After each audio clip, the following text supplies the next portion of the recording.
말씀 보겠습니다. 우리 사무엘상 11장입니다. 사무엘상 11장 1절에서 15절까지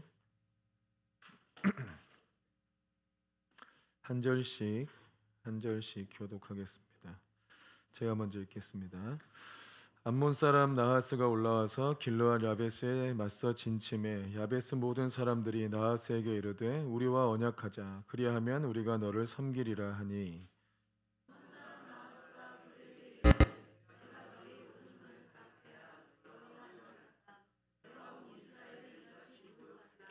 야베스 장로들이 그에게 이르되 우리에게 이레 동안 말미를 주어 우리가 이스라엘 온 지역에 전령들을 보내게 하라. 만일 우리를 구원할 자가 없으면 내게 나아가리라 하니라.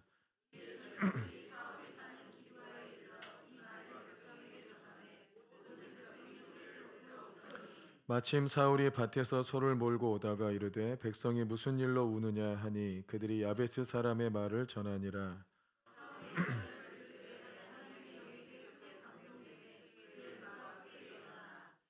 한 결의의 소를 잡아 각을 뜨고 전령들의 손으로 그것을 이스라엘 모든 지역에 두루 보내어 이르되 누구든지 나와서 사울과 사무엘을 따르지 아니하면 그의 소들도 이와 같이 하리라 하였더니 여호와의 두려움이 백성에게 임하매 그들이 한 사람 같이 나온지라.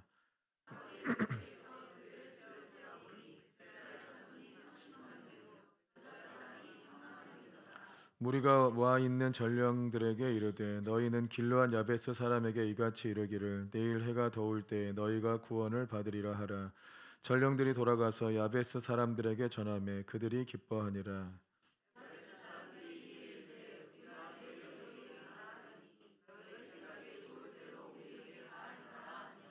이튿날 사울이 백성을 3대로 나누고 새벽에 적진 가운데로 들어가서 날이 더울 때까지 암몬 사람들을 치매 남은 자가 다 흩어져서 둘도 함께한 자가 없었더라.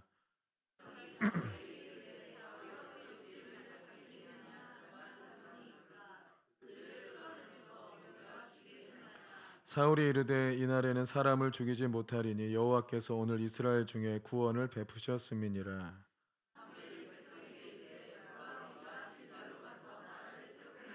함께 보겠습니다.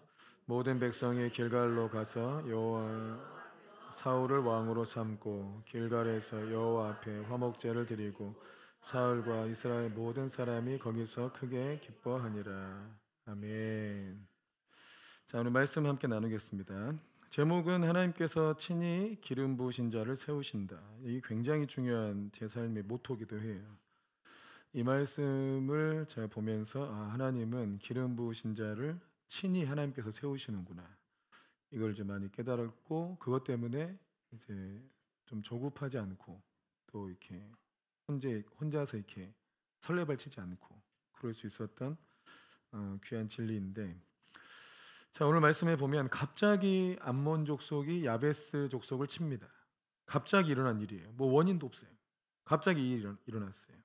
야베스 족속은 싸워봤자 안 될 것 같으니까 우리 안 건들면 그냥 당신 섬기겠다고 이렇게 얘기했는데 이 암몬 족속이 됐다. 내가 너희들 눈깔 다 파버리겠다. 이렇게 얘기하니까 이 말이 안 통하는 거예요. 이거 전쟁 안 하고 싶은데 안 죽고 싶으니까. 그런데 안 된다는 거예요. 다 죽여버리겠다고 이렇게 협박을 하니까 일주일만 시간을 주라. 우리 이스라엘 백성한테 얘기해서 한번 이제 자 모아지면 붙고 그렇지 않으면 우리가 당신한테 가겠다. 이렇게 얘기해 놓은 상태였어요. 이 말을 들은 이스라엘 백성들이 얼마나 이렇게 슬프고 두려웠는지, 또 전쟁이 일어나서 또 많은 자식들이 죽을 거고 막 이런 고통을 당할 거 생각하니까 너무 두려웠던 것 같아요. 그때 이제 사울이 백성들의 모습을 보니까 왜 이렇게 슬퍼하냐 하고 보니까 이 암몬 족속이 또 쳐들어와 가지고 이스라엘 백성을 또 괴롭힌다는 얘기를 듣게 된 거예요. 그때 사울에게 어떤 일이 일어났냐면 하나님의 영이 사울 안에서 이제 크게 감동돼서 분노가 일어납니다. 뭐가 일어났다고요? 분노가. 6절 말씀 봐보세요. 6절 시작. 사울이 이 말을 들을 때 하나님의 영에게 크게 감동되매 그의 노가 크게 일어나 화가 난 거예요. 화가 완전 분노가 일어난 거예요. 그리스도인들은 착하게만 사는 게 아니에요. 이 한국 사회에 이 착한 사람 컴플렉스가 있어가지고 특히 그리스도인들은 또 착하게 살아야 되고 손해 보고 살아야 한다는 어떤 이렇게 이런 피해 무슨 뭐 강박에 사로잡혀 사는 것 같아요. 여러분 그렇지 않아요. 하나님의 영에 충만하게 감동되니까 분노가 일어나잖아요. 분노가 다 나쁜 게 아니에요. 하나님의 영으로 분노도 일어나요. 하나님의 뜻에 합당치 않은 걸 보면 분노해야지. 하나님의 영광이 무시당하고 멸시되고 있는 걸 보면 또 분노해야죠. 또 내 삶이 하나님 뜻대로 안 가고 있으면 또 분노해야지. 잘 간다 이러고 있으면 안 되고요. 냅두자 이러도 안 되고. 하나님의 뜻대로 안 되고 있는 상황에 대해서 막 열받고 이래야 돼요. 그래야 뭘 바꿀 수 있잖아요. 그게 하나님의 영으로 감동돼서 일어나는 분노가 있다는 거예요. 아멘이십니까? 여러분 서로 싸우는 거 말고 하나님의 영으로 말미암아 솟구쳐 오르는 분노가 있다고요. 아멘이시죠? 예. 여러분의 이 마음이 이렇게 되도록 좀 기도해야 돼요. 저는 진짜 주의 은혜로 그렇게 된 사람이에요. 믿거나 말거나예요. 근데 제가 볼 때 진짜 그런 사람이에요. 이게 정말 은혜야. 제가 제 표현이 애진간에서 화가 안 나. 웬만하면 화가 안 나요. 그런데 하나님의 영에 의해서 하나님의 뜻에 반대되도록 뭔가 충동질되고 있다. 이러면 굉장히 화가 나요. 웬만하면 화가 나는 스타일이 아니에요. 제가 많이 들은 말 중에 하나가 성자냐, 예수님이냐, 왜 이렇게 화가 안 나냐. 뭐 믿거나 말거나요. 웬만하면 화내는 스타일이 아니에요. 그런데 하나님 뜻에 어긋나면 내 안에 화가 나. 이게 기도를 많이 한 거예요. 내 마음이 주님 마음 되게 해주시고 내 뜻이 아니고 주의 뜻 되게 해주십시오. 계속 이런 기도를 수년을 한 것 같아요. 그때 어느새 제가 늘 그랬던 게 아니고 제가 변화됐으니까 느낀 거예요. 아, 내 마음이 하나님의 뜻에 반응을 하는구나. 하나님의 뜻이면 되게 기뻐하는구나. 주의 뜻이 아닌 건 되게 짜증내 하는구나. 내가 그러고 싶지 않은데 그냥 짜증이 나. 이런 게 있어요. 이게 우리의 마음이 하나님의 뜻에 지배를 받도록 기도를 해야 돼요. 이러려면 일단 상처부터 치유돼야 돼. 여러분 상처와 한 맺힌 거 여러분 이런 게 다 해결돼야 돼. 그 한 맺힌 거 이런 거 많으면 절대 그런 은혜가 오지 않아요. 다 치유돼야 된다고요. 아멘이십니까? 치유의 최고의 길은 뭔지 아세요?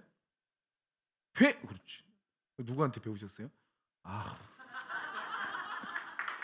축복을 막 그냥 상처 치유하는 거 최고는 회개하는 거예요. 회개. 아멘이세요? 왜냐하면 상처가 치유되고 나서 나중에 결론이 뭐냐면 그것도 다 감사하게 되거든요. 그잖아요. 내 과거의 아픈 상처나 아무리 힘들었고 뭐 억울한 일이 있더라도 치유가 된 사람은 다 감사하게 돼. 그러니까 뭐냐면 내가 잘못해서 그런 것도 있구나. 내가 성장하기 위해서 그랬구나. 하나님의 뜻을 위해서 내가 잠시 고난 중에 있었구나. 받아들이게 돼요. 그거 감사하게 되고 또 그런 일들은 회개하면서 풀어진다고요. 아멘. 그러니까 하나님의 영에 감동돼서 하나님의 분이 일어난 거죠. 하나님의 노가 일어난 거예요. 그래서 사울이 이제 백성들을 동원합니다. 이 백성들을 동원할 때도 굉장히 카리스마가 넘쳐요. 7절 말씀 봐보세요. 7절 시작. 한 결의의 소를 잡아 각을 뜨고 전령들의 손으로 그것을 이스라엘 모든 지역에 두루 보내어 이르되 누구든지 나와서 사울과 사무엘을 따르지 아니하면 그의 소들도 이와 같이 하리라 하였더니 여호와의 두려움이 백성에게 임하매 그들이 한 사람같이 나온지라. 한 결의의 소니까 두 마리 쌍을 지은 걸 한 결의 이렇게 얘기한단 말이에요. 그러니까 두 마리 소를 잡아가지고 전령들의 손으로 이스라엘 모든 지역에 보내서 야, 나 이제 사무엘과 이 사울을 따르지 않으면 너희들의 소도 이렇게 만들어 버리겠다. 하니까 이 백성들이 두려운 거야. 아, 이거 순종하지 않으면 하나님이 날 치겠구나. 이게 여호와의 두려움. 아, 이거 내가 순종하지 않으면 하나님이 날 치겠구나. 이게 사울이 하는 게 아니구나. 하나님이 부르는 거구나. 이렇게 이해한 거예요. 여러분 하나님의 뜻도 사람을 통해서 옵니다. 잘 기억해야 돼요.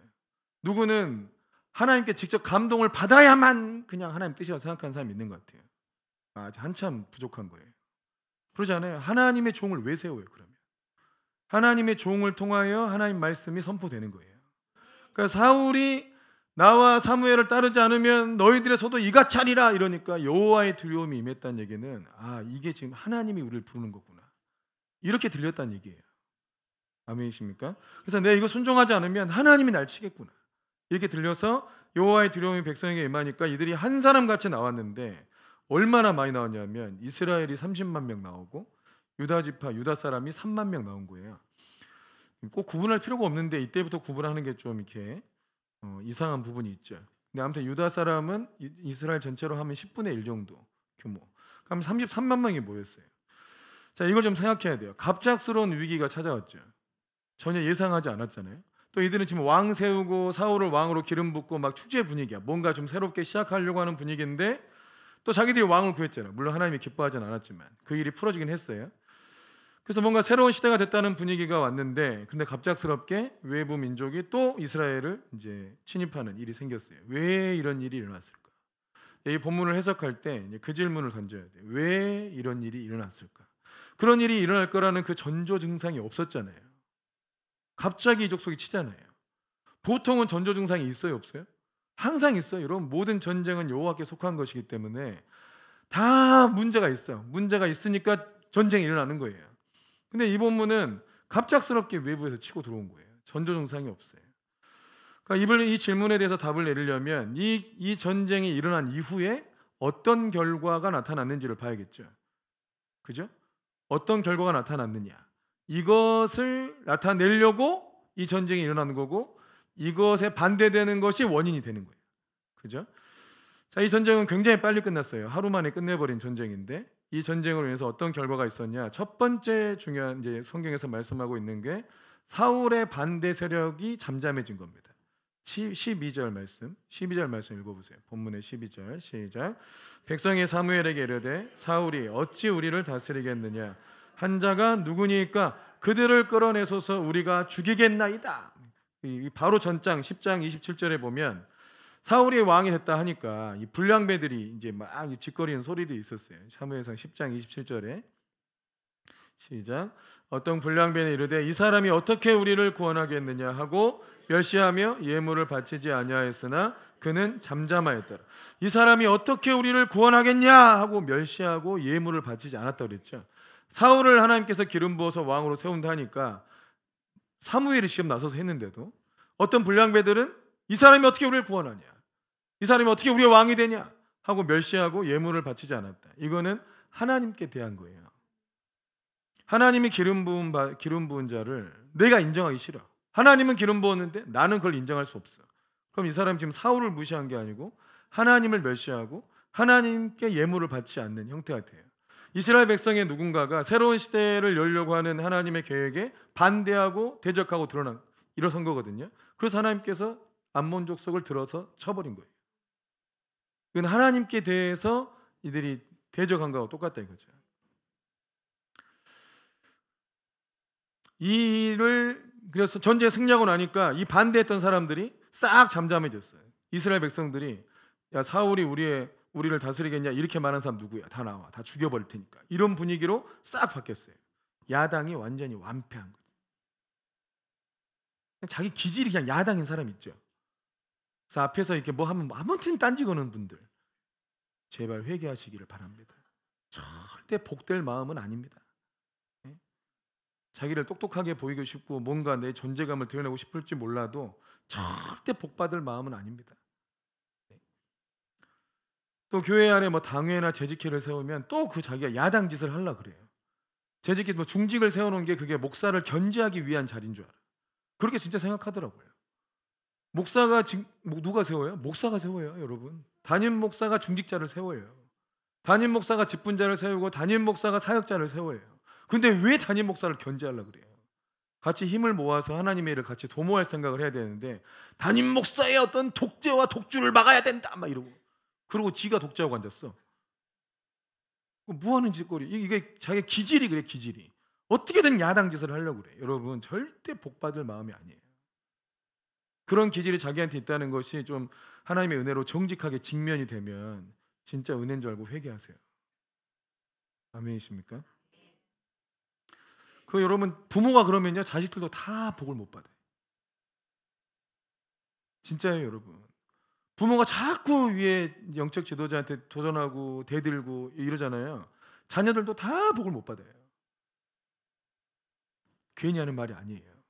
정말 그런다고요. 하나님은 사울에게 기름 부었죠. 반대하는 자들이 있었어요. 여러분 실제로 지금도 누구한테 하나님이 기름 부으시고 그를 통해서 무슨 일을 하려고 하실 때 반대하는 사람들이 늘상 있고, 이런 일들이 수없이 많아요. 오랫동안 지속돼. 근데 여러분 기억해야 될 거는 하나님은 당신의 기름 부으신 자를 통해서 일을 하고 그 사람에게 복을 주는 거지, 그렇지 않은 사람한테 뭐 주님이 그닥 관심이 없어요. 이거 기억하셔야 돼요. 하나님이 어떤 일을 하려고 누군가 백성들의 기도에 응답해서 누군가의 기름 붓는 거예요. 아멘이십니까? 그리고 그 기름 부음을 하나님이 친히 증명을 하신다고. 내가 이 종한테 기름 부었다고. 이걸 누가 증명한다고요? 하나님이 친히 증명하세요. 이게 굉장히 중요한 얘기예요. 그래서 하나님은 기름 부은 자를 통해서 그에게 하나님의 말씀을 전하고 그가 하나님의 말씀에 순종하게 하고 그리고 하나님의 뜻을 그를 통해서 성취해 가는 겁니다. 그래서 그거를 자꾸 반대하는 마음이 들면 아예 보지 마세요. 듣지도 말고 괜히 죄짓지 말고요. 아멘이십니까? 그리고 정말 하나님 나라 일을 위하면 그냥 기도하세요. 하나님 뜻대로 되게 해달라고. 그냥 하나님 뜻대로 되게 해달라고 기도를 하라고요. 또 반대로 기름 부음을 받은 사람이 기름 부음을 받잖아요. 그러면 사람들이 인정해줘요, 안 해줘요? 해주는 사람도 있고 안 해주는 사람도 있어요. 그 기질이 그런 사람도 있다니까요. 그냥 무조건 일단 순종한 사람도 있는가 하면 일단은 들이받고 보자 이런 사람도 있어요. 그러다 보니까 나는 기름 부음을 받았는데 이 사람들이 인정을 안 해주는 거예요. 또 쉽지 않아. 어린 사람들이 기름 부음을 받았어. 사역하면 하나님의 임재와 능력이 나타나는데 사람들이 인정 안 해. 어리다고, 뭘 모른다고 이럴 수 있잖아요. 그러니까 마음에 기름 부음을 받은 사람들이, 이 종들이 사람들에게 인정을 받고 싶어가지고 자기가 지나치게 그 인정을 요구하는 경우가 생겨요. 여러분, 기름 부음은 누가 증명해 준다고요? 그냥 하나님이 증명하는 거예요. 근데 자기가 자기 욕정과 자기의 울분에 막 표를 해. 나는 기름 부음을 받았다. 인정을 해라. 이 마음도 하나님께로부터 온 마음은 아니에요. 근데 무서운 건 뭐냐면 이 기름 부음 받은 종들이 그 하나님께로부터 오지 않은 마음으로 사역을 해도 역사가 나타난다는 거예요. 여러분도 속으면 안 돼. 역사 나타난다고 다 하나님 종이 아니니까. 자, 모세가 반석에 2번 물 냈어요. 처음에 출애굽기 17장에서 나중에 민수기 20장에서. 처음에는 반석을 치라 그랬어요. 반석 치니까 물이 콱 쏟아졌어요. 이 물 없다고 하나님이 우리와 함께 계시냐 안 계시냐 진짜 어디 계시냐 이렇게 막 하나님을 시험하고 있는 백성들을 향해 처음에는 이들이 경험을 못했으니까 하나님께서 그냥 반석을 쳐서 물을 내라. 그러니까 물을 먹었어요. 40년 지나가지고 이제 광야에서 죽을 때도 다 죽고 40년 지나가 또 똑같이 이 백성들이 변화되지 않은 채 그대로 또 물이 있냐 없냐 하나님이 우리와 함께 하냐 안 하냐 막 따져내고 있으니까 하나님께서 모세에게 이번에는 반석을 명하여 물을 내라고 명령했어요. 반석아 물을 내라 이렇게 말 한마디 하면 돼. 근데 거기에 대해서 이 모세가 그동안 40년 동안 이 말 안 듣는 이스라엘 백성하고 살다 보니까 복장이 터져가지고 안에 우리말로 하면 뭐가 찼어요? 우라가 찬 거야. 이게 막 이 새끼 이제 막 몸 부탁만 하면 열받아 죽겠어. 뭔 원망하면 확 그냥 째려보고 싶은 이런 마음에 차 있는데 또 마침 물 달라고 지랄을 하니까 또 하나님께서 물 주라 했네. 반석을 그냥 확 내리치면서 뭐라 했냐면 내가 너희를 위해서 물을 내랴! 빡 쳤어요. 그거 때리니까 또 물이 확 안 나와야 되잖아요. 하나님 말씀도 안 했으니까 명령하라 했는데 하나님 말씀대로 안 하고 내리쳤잖아요. 그럼 물이 안 나왔어야지. 근데 물이 확 터져 나와요. 왜 나올까요? 백성들 때문에 나와요. 그리고 모세는 약속의 땅에 못 가는 거예요. 그러니까 역사는 나타나. 근데 복이 되지 않아요. 기름 부음 받은 종들은 이걸 조심해야 돼. 역사 나타난다고 다 자기가 잘하고 있는 게 아니에요. 그게 복이 안 된다니까요. 자기가 기름 부음 받은 종이고 너희는 잘못됐다는 걸 증명하려고 그래. 자꾸 그걸 스스로 증명하려고 그래. 여러분 그러면 안 돼. 여러분 모세가 약속의 땅에 못 들어갈 만한 체력이었어요? 건강 상태 좋았어요? 시력도 초롱초롱하고 율법도 쓸 수 있고 전할 수 있고 백성 가르칠 수 있는 수준이 충분히 돼. 근데 주님이 그냥 생명을 걷어간 거예요. 끝. 넌 그만해라. 나의 거룩함을 드러내지 않았으므로. 하나님의 종들은 하나님이 심판합니다. 근데 하나님 종들이 속습니다. 역사가 나타난 걸 보고 속아. 자기들도 스스로 역사가 나타나고 있으니까 여전히 하나님이 나와 함께 계시 이렇게 착각하는 거예요. 근데 또 성도들도 속아. 거기에 속으면 안 돼요. 기름 부은 종들은 하나님께서 스스로 증명을 하시기 때문에 이걸 믿고 종들은 그냥 겸손히 순종하는 쪽으로 택하고 하나님 백성들도 저 하나님 기름 부어 세웠구나. 그러면 그의 메시지를 사람 말로 듣지 말고 하나님 말씀으로 들어야 돼. 아멘이십니까? 이 전쟁이 왜 일어났을까?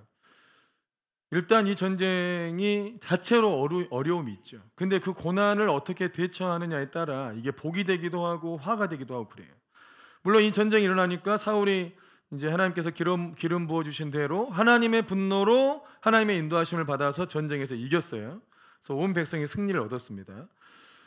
이건 감사한 일이죠. 우리 어떤 어려운 일이 갑자기 닥쳤다. 왜 일어나냐? 물론 이 사건은 지금 그 불량배들 때려잡으려고요.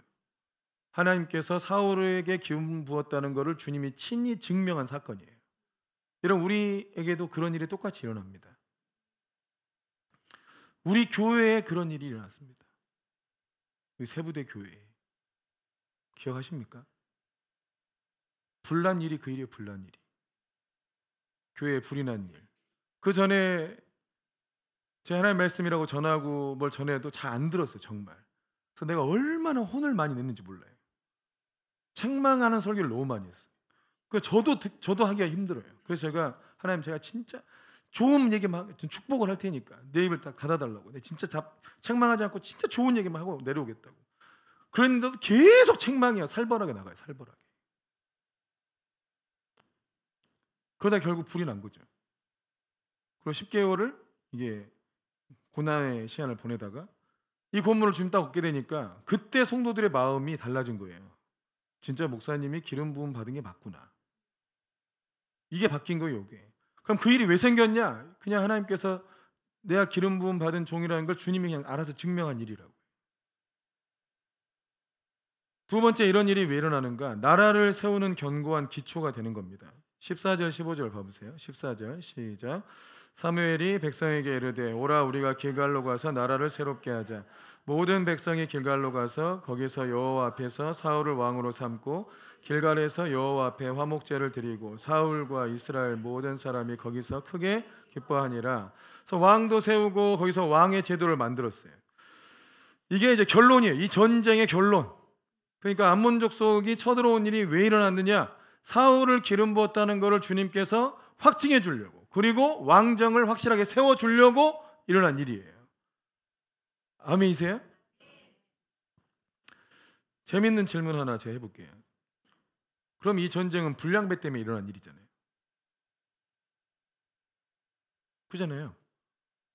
이 전쟁이 지금 이 암몬 족속 일어나가지고 전쟁을 하려고 달려 들어온 게 이 불량배들 때문 아니에요? 그냥 이 본문의 내용이 이것 때문이잖아요. 자, 우리 옆에 사람 옆구리를 확 한번 찔러주세요. 듣고는 있어? 이렇게. 그럼 이 불량배들이 없었으면 이 전쟁이 안 일어났을 거 아닙니까? 처음부터 그냥 사울이 기름 부음 받았구나 하고 마음을 싹 합쳤으면 그런 일이 안 일어났을 수도 있잖아요. 그랬으면 사울이 교만해졌을까? 그건 모를 일이죠. 그러니까 이 일이 사울을 기름 부었다, 그리고 나라 왕정을 세우는 이 과정 중에 일어난 일이기 때문에 순전히 하나님이 사울을 세웠다, 그리고 왕정을 견고하게 하기 위해서 하나님께서 일으키신 일이에요. 그 이스라엘 백성 안에 불량배들 때문에. 잘 생각해 보세요. 저는 그 불량배가 없었으면 순탄하게 갔을 거라고 생각해요. 우리 교회도 맞아. 우리 교회도 만약에 정말 하나님이 기름 부은 종이다라고 다 인정했으면, 그리고 그 말씀을 하나님의 말씀으로 잘 받고 순종하고 따라왔으면 훨씬 큰 교회가 됐을 거예요. 우리가 전 시즌에서 항상 제 안에 갈등과 싸움이 뭐였냐면, 지체들이 말이 그래요. 목사님 말은 다 하나님 뜻이야? 이런 불만이 많았어요. 누가 다 하나님 뜻이라 그랬어요? 안 했어요. 하나님 뜻이라고 한 것만 하나님 뜻이라는 거지. 그럼 나도 음성 들어. 이런 싸움들이 굉장히 많았어요. 굉장히.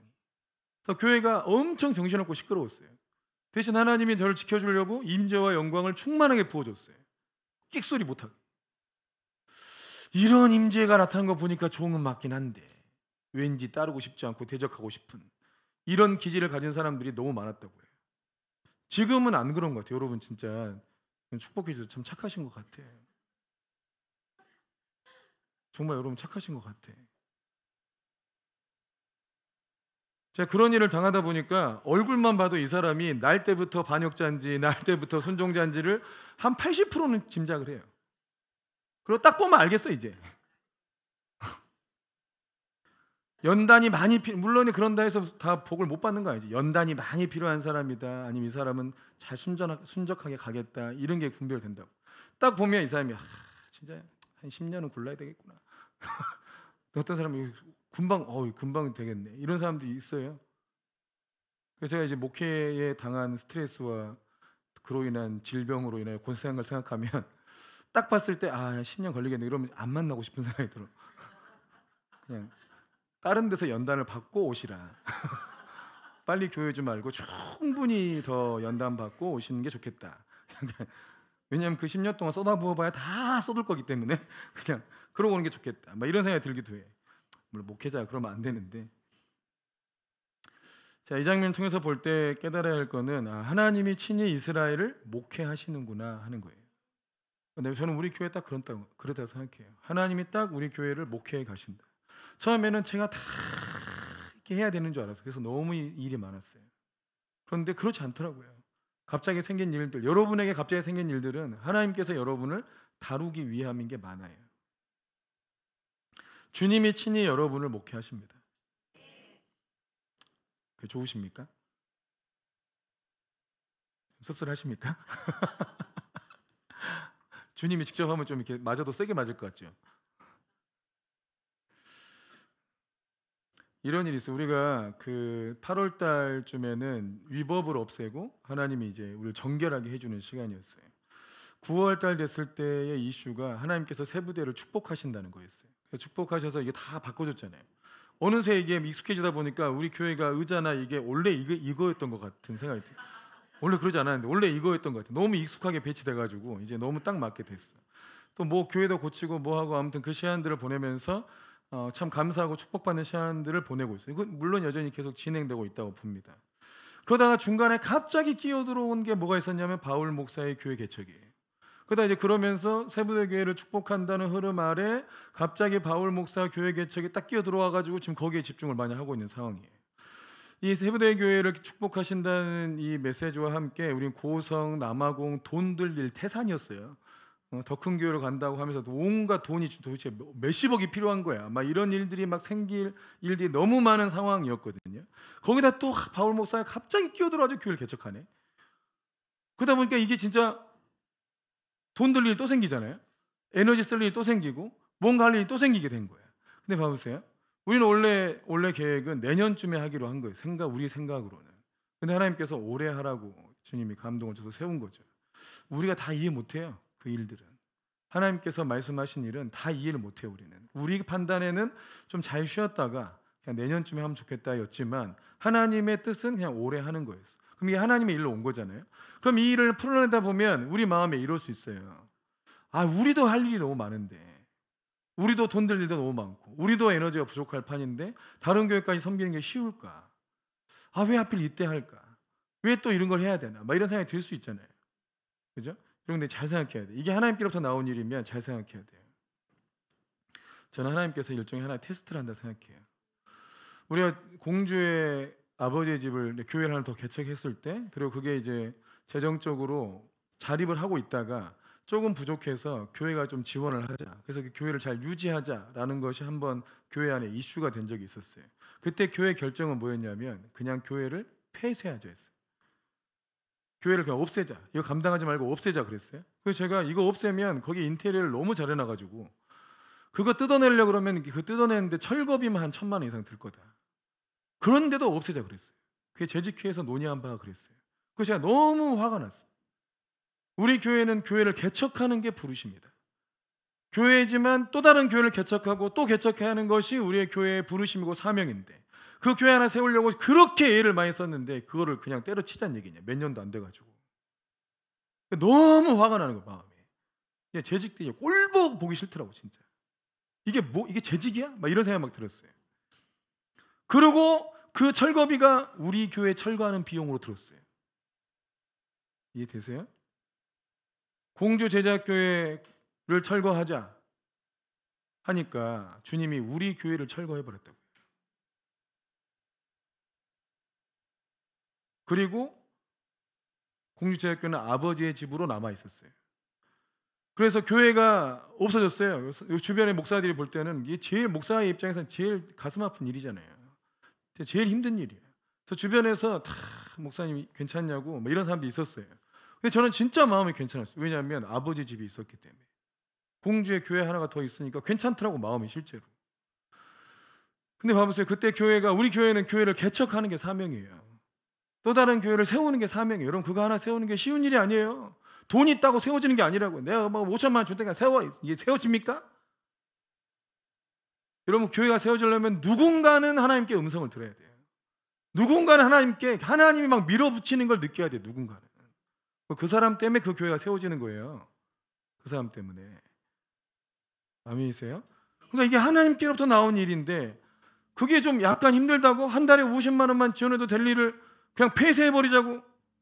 그러니까 너무 열이 받은 거예요. 너무.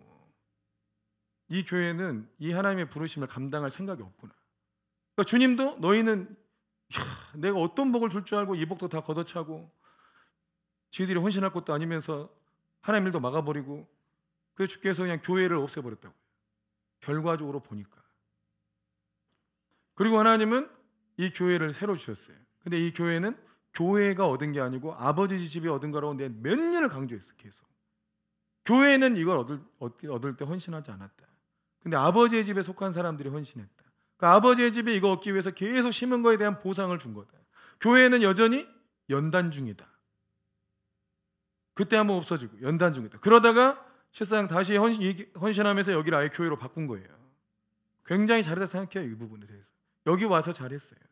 근데 우리는 이 과거에 있었던 일을 잊어버리면 안 돼. 우리는 교회를 세우는 것이 부르심이고 교회를 개척하는 게 부르심이에요. 그래서 우리가 하는 훈련은 전부 교회 개척자들 세우는 훈련이에요. 대형교회에서 어느 파트 하나만 맡고 뭐 하나만 맡는 사람들이야 그냥 하다 보면 다 훈련돼요.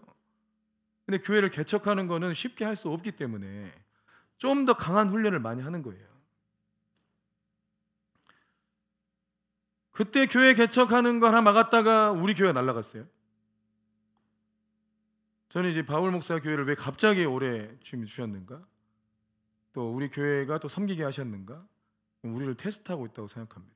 너희가 정말 교회를 개척하는 이 하나님의 부르심에 진짜로 헌신하고 따라가는 사람들이냐? 부르심이 뭔 줄 아냐? 이거예요. 하나님의 뜻이 뭐고 하나님의 부르심이 뭐라고 우리는 계속 이렇게 얘기하는데도 자꾸 내가 가야 될 길은 뭘까요? 자꾸 우리는 뭘 자꾸 이러고 있어요. 교회 개척하는 게 우리 부르심이라고, 선교가 우리의 부르심이라고 그렇게 얘기하는데 자꾸 자기는 딴 거 하고 또 딴 거, 다음 세대 키우는 게 우리의 부르심이라고 그렇게 얘기하는데도 그 다음 세대에 헌신 안 하고 자꾸 나는 뭐 해야 될 거야? 나는 뭐 해야 될 거야? 이러고 있어요. 어쩌라는 거야 이거를. 전에 우리 경미 입사님이 이렇게 받은 예언 중에 이렇게 강한 헬멧을 사람이 쓰고 있어가지고 이걸 하나님이 깨부시고 있다는 게 있었어요. 그러니까 이게 막 헬멧 쓰고 있어가지고 하나님 말씀이 안 들어가는 거예요. 계속 다 내고미에나 갇혀 있어가지고 하나님 나를 어디로 부르시는지에 대해서 이게 안 열리는 거예요. 하나님의 부르심을 따라가지 않으면 삶에 어려움이 생겨요. 여기 보세요. 불량배들 때문에 문제가 생기는 거예요. 내가 하나님 말씀에 순종하지 않으니까 자꾸 내 통제에서 벗어난 일들이 생긴다고. 그런데 어떻게 하냐고. 그 일을 어떻게 하면 돼요? 내가 부르심으로 돌아오면 돼요. 아멘이십니까? 하나님은 친히 기름 부으신 자를 세우고 친히 기름 부으신 일을 주님이 나타내세요. 이걸 꼭 기억해야 되는데, 기름 부음을 받은 종들은 이 말씀을 믿는다면 자기가 자기를 증명하려고 아둥바둥 되면 안 돼. 못 알아 그렇게 합니까? 그걸 할 필요가 없어요. 조급해할 필요가 없어요. 내가 기름 부음 받은 종이니까 뭐 하면 확 일어날 거다. 택도 없는 소리야. 하나님 나라는 그렇게 이루어지지가 않아요. 겨자씨만한 것이 나중에 커지는 거지. 시작했는지 안 했는지도 몰라. 씨가 있는지도 없는지도 모르듯이 심었는지 안 심었는지도 모른다고요. 그렇게 하나님 나라 일이 시작됐다가 새들의 울음소리를 듣게 되는 게 하나님 나라 일이에요. 근데 마귀는 처음부터 짜장 이렇게 시작해. 별것도 없어. 조급해할 필요가 없다고. 기름 부음 받은 종들은 어차피 하나님이 그 기름 부음을 나타내실 거니까. 아멘이십니까? 주님 앞에 겸손히 자기를 낮추고 자기를 계속 준비하는 게 중요해요. 근데 뭐가 준비냐? 삶의 세세한 부분에 하나님 말씀에 순종하는 거예요. 뭐에 순종하는 거라고요? 큰 거 순종하려고 하지 마세요. 큰 거 오지도 않아. 큰 거 순종하려고 하지 말고 세세하게 네 남편한테 순종해라. 네 아내를 사랑해라. 네 아내에게 뭐 사랑한다 얘기해라. 뭐 이런 것들이야. 이런 것들. 그들을 도와라. 그들의 세심하게 좀 살펴라. 이런 거예요. 그들의 필요가 뭔지를 살펴라. 뭐 이런 것들. 작은 감동들이에요. 작은 감동들. 거기에 순종하라는 거. 이 사람의 필요를 이해해서 뭔가를 도와줘라. 막 이런 거예요. 이해되십니까? 근데 여러분, 하나님의 감동을 줄 때 순종을 하세요. 순종해야 풀어져요. 하나님의 모든 약속이 원래 원리가 그래요. 원리가. 약속이 있다고 알아서 그게 되는 게 아니에요. 누군가는 그 약속이 풀어질 일을 해줘야 돼. 아멘이십니까? 큰 신학적으로 보면 구약에서 내 영을 만민에게 부어주겠다고 주님이 약속했잖아요. 그게 시간 지나면 되는 게 아니에요. 예수님이 십자가에서 죽고 부활해 주셔서 성령을 부어줘야, 그 희생을 누군가가 치러줘야 그 예언이 성취된다고 해요. 아멘이십니까? 하나님의 예언이 선포되면 누군가는 그 짐을 져줘야 돼요. 그리고 복을 받는 거예요. 모든 이름에 뛰어난 이름을 받듯이. 아멘. 그 예언이 선포되고 그 예언을 풀어낼 누군가가 그 짐을 지고 순종을 해줘야 돼. 아멘이십니까? 예전에 제가 교회에 처음에 개척할 때 인테리어를 해야 되는데 인테리어 할 돈이 없는 거예요. 아무도 없어. 돈 번 사람이 아무도 없으니까. 그래서 새벽 기도를 하려고 하는데 그 집사님 한 분, 보증금 빌려준 집사님 한 분, 그리고 전도사님 한 사람, 저 3명 모여가지고 기도를 하는데 인테리어 할 돈이 없는데 돈 있는 그분이 또 해주면 좋겠는데, 아니 뭐 내가 다 하냐 이러니까 이분이 마음을 딱 닫아버리더라고요. 근데 일단 기도합시다. 기도하면 또 하나님께서 다 응답해 주신다고 막 이제 인테리어를 놓고 기도를 했는데 주님이 저한테 마음을 주는 거예요. 네가 해라. 저 돈 없는데요? 그랬더니 너 차가 있지 않냐? 아, 된장. 차가 있네. 그래가지고 그때 기쁜 마음으로 차를 팔아서 1,000만 원 만들어가지고 인테리어를 한 거예요. 그때 그걸로 한 거예요. 근데 이게 그렇게 하니까 그 마음을 딱 닫아버렸던 집사님이 놀랬나 봐 되게. 아니 목사님 차 하나 교화 하나 있고 있어봐야 지금 월세 보증금밖에 없으면서 무슨 헌금을 하냐고. 그게 제 재산의 3분의 1이었어요. 근데 그걸 딱 이렇게 헌금하니까 이분이 딱 마음이 빗장이 열린 거예요. 자기 혼자 다 감당하려고 그러면 이게 짜증나고 부담스러운데, 아 근데 헌신한 사람이 있구나 하고 이분이 또 마음을 열었어. 그래가지고 교회가 세워준 거예요 처음에. 그러니까 하나님 말씀에 그냥 순종하는 거죠. 그러니까 또 하나 뭐가 열려요. 이거 굉장히 중요한 겁니다. 그러니까 우리가 뭘 훈련하냐? 그냥 순종하는 걸 훈련하는 거예요. 되지 않을 상황이지만 하나님 말씀하신 걸 내가 그냥 순종하는 거라고요. 아멘이시죠? 기가 막힌 순종이 오병이어예요. 오병이어. 거기 모여있는 사람들을 먹이려니까 제자들도 쫄쫄매고 앉았어요. 200데나리온 1년 연봉은 필요합니다 이렇게 얘기한 건데, 한 아이가 와가지고 오병이어를 드려요. 이거 뭐 하겠습니까? 근데 드려. 자기가 믿음으로 주님이면 할 수 있겠죠. 주님이 거기에 축복하셔가지고 이게 뻥튀기를 해가지고 할 수 있겠지. 그렇게 드린 거라고. 그러니까 우리는 순종하는 게 중요한 것이지 내가 5,000명 다 먹을 필요는 없어요. 아멘이십니까? 하나님의 어떤 일이 풀어져도 와 이것도 얼마나 돈이 많이 들까, 얼마나 힘들까. 여러분 누가 여러분 다 하래요? 할 것도 아니면서 자기는 그냥 순종만 하면 되는 거예요. 아멘. 하나님은 기름 부으시고 그 사람을 하나님이 세웁니다. 그러니까 여러분 함부로 대하면 안 돼. 믿으시죠? 하나님께서 기름 부어 세운 일도 마찬가지예요. 괜히 자기 혼자 부담 갖고 자기 혼자 뭐라고 되네 안 되네 이렇게 하면 안 돼요. 하나님이 하실 거니까. 아멘. 또 기름 부음을 받은 사람에 대해서도 여러분 함부로 대적하지 말고 조롱하지 말고. 여러분 뒤에서 조롱해도 여러분 하나님께서 이걸 죄 없다 하지 않는다고요. 주님이 다 들어요. 귀가 밝아. 우리 주님이 너무 밝아. 우리 마음속 얘기도 다 들어. 소머지 아시죠? 옛날에 귀가 너무 밝아요. 좀 안 들으셔야 되는데 주무시지도 않아. 다 들어. 그냥 마음의 생각까지 다 알고 있어. 그러니까 여러분 항상 이렇게 누구는 그러대요. 한 감시자가 나한테 있다 이렇게 생각하고 산다고. 내 마음의 생각과 마음을 다 읽고 있는 분이 있다. 감시자가 아니고 아버지가 다 듣고 계신데, 아무튼 로마서 14장 4절 말씀에 보면 남의 하인을 비판하는 너는 누구냐? 그가 서 있는 것이나 넘어지는 것이 자기 주인에게 있음에 그가 세움을 받으리니 이는 그를 세우시는 권능이 주께 있습니다. 누구 막 잘났다고요? 야, 저 사람 탁월하다 이럴 것도 아니라는 거고요. 누가 세우셨다는 거예요? 그냥 하나님이 세우셨다는 거고. 누가 안 돼가지고 막 어둠의 터널을 지나고 있어. 저 죄져서 저런다고 이럴 것도 아니라는 거예요. 주님이 그 종이 낮아질 때 필요하면 낮추시는 거예요. 다 여러분 사람이 낮아지는 것도 권능이 필요합니다. 그죠? 높아지는 것도 권능이 필요하지만 사람이 함부로 낮아집니까? 안 낮아져요. 얼마나 자존심이 센데 안 낮아진다고요? 안 낮아져. 주님의 권능으로 다 올리기도 하고 내리기도 하는 거예요. 그게 다 주님의 권능 안에 있기 때문에 누구 함부로 판단하지 말아요. 이걸 잘 알아야 돼요. 높아져 막 교회가 커졌다, 뭐 일이 잘 됐다, 내가 이런 순간 주님이 내리쳐요. 잘 알아야 돼. 이건 다 하나님이 한 거지 내가 한 게 없다고. 다 하나님이 한 거예요. 또 낮아져도 이것도 하나님이 한 거예요. 아멘이세요? 이거 낮아지는 것도 어렵다니까요. 내가 낮아져도 하나님이 하신 거라고. 다 주의 권능으로 되는 것이다. 남성들도 여기에 대해서 여러분 막 이렇게 우리나라는 남자들이 돈 벌어야 된다, 힘 있어야 된다, 뭐 이런 것들로 이렇게 남자의 힘을 과시하는 게 있잖아요. 또 옆에 아내들이 또 이렇게 개념 없으면 밖에서 돈 벌어와라, 돈 벌어와라 뭐 이런 사람도 있고, 돈 벌어 많이 벌어와야 능력 있는 남자고 돈 안 벌어오면 또 능력 없는 남자고 이렇게 생각하는 경향이 있어요, 없어요? 옆구리 확 찔러버리세요. 있어요, 없어요? 여러분 그게 안 그래요. 다 주의 권능에 의해서 높이실 때 높이고 낮출 때 낮추는 게 주의 능력에 의해서 돼요. 이걸 어떻게 사람이 거스르냐고요. 아멘이십니까? 사람이 하나님께서 우리를 키우려고 할 때 우리는 이만쯤 하면 좀 이렇게 뭐 해주시면 좋겠다 이럴 때가 있거든요. 근데 주님은 더 담궈버려요. 나도 이해가 안 돼 그게. 근데 지나 보면 알겠더라고. 지나 보면 그럴 필요가 있었어. 더 크게 쓰이게 하거나.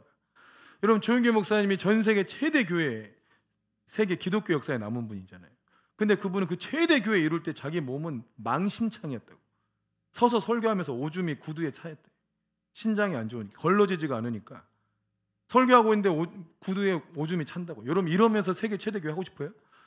그럼 허구한 날 심장에 전기가 와. 비행기 탈 때마다 길바닥에 비행기에 누워서 왔다잖아요. 무서워가지고 심장이 계속 압박이 오니까. 그러면서 세계 선교 하고 싶어요? 하라면 하겠어요?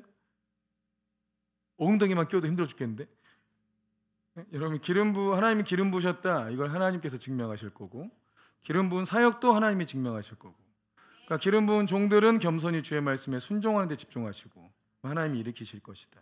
또 낮아져도 비관하면 안 돼. 자기를 비관하거나 또 이럴 필요 없다고. 또 다른 사람도 마찬가지예요. 우리 박영선 목사님 아시죠? 그 남포교회 원로 목사님. 그분 굉장히 이렇게 통찰력이 탁월한 분이잖아요. 그분의 잠깐 그 셔츠가 굉장히 많은 지혜를 줬어요. 한국 교회 성도 수가 줄는 것 때문에 염려하지 마라. 아무도 이런 얘기 한 사람이 없어요. 전부 걱정하고 있거든요. 하나님이 하신 일은 모른다. 왜 이렇게 하신지 우리는 잘 모른다. 근데 하나님의 선하심을 믿으라고. 그러니까 뭔가 우리가 낮아졌다? 여러분 그 사람 무시하면 안 돼요. 하나님이 어떻게 역사하실지 몰라. 또 우리가 낮아졌다 하는 것은 은혜 받기 직전 단계거든요. 그러니까 그럴수록 더 이 사람을 함부로 대하면 안 돼. 그러니까 하나님이 살아계시고 하나님이 주관하신다는 걸 믿는다면 여러분 우리가 교만하지도 말고 또 쉽게 낙심하지도 말고 판단하지 말고, 그러나 무조건 항상 축복하는 그런 태도로 이렇게 임하면 좋을 것 같습니다. 찬양하고 기도하겠습니다.